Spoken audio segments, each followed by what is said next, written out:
பொதுவா உங்களுடைய மூத்த வழி சகோதரர்களுடைய உறவுகள் வந்து அவங்கள்கிட்ட நீங்க அனுசரிச்சு போங்க. அவங்களுடைய சப்போர்ட்ட தேடிக்கங்க. அவங்க கிட்ட வந்து கருத்து வேறுபாடுகள்லாம் காமிக்காதீங்க. அவங்களுடைய சப்போர்ட் இந்த காலகட்டத்துல உங்களுக்கு தேவைப்படுது. அதனால அவங்க கிட்ட ஒரு நல்ல இணக்கமான ஒரு சூழ்நிலைகளை உருவாக்கிக்கங்க.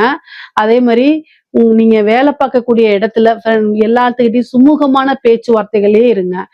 காலங்கள் நமக்கு ஃபேவரா இல்லாத பட்சத்தில் அதை சாதகமா மாத்திக்கிறது புத்திசாலித்தனம். அதனால நீங்க பேசக்கூடிய வார்த்தைகள்ல நிதானத்தை கையாளும் போது எல்லாருமே உங்களுக்கு சுமூகமா முடிஞ்சிரும்.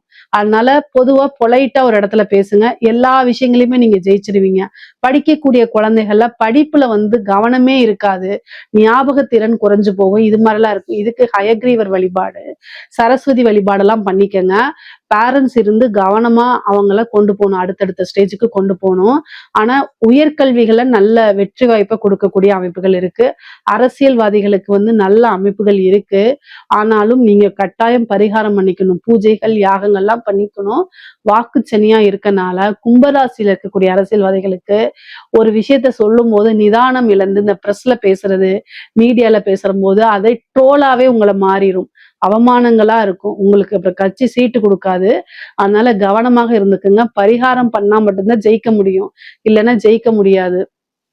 பொதுவா இப்போ சனி வந்து அஷ்டமஸ்தானத்தை பார்க்கும்போது ஆயுள் பங்கம் ஏற்படாது. ஆனா ஒரு தீராத அவமானங்கள், வலி, வேதனைகளை கொடுத்துரும். அதனால ரொம்ப ஜாக்கிரதையா ஹேண்டில் பண்ணுங்க.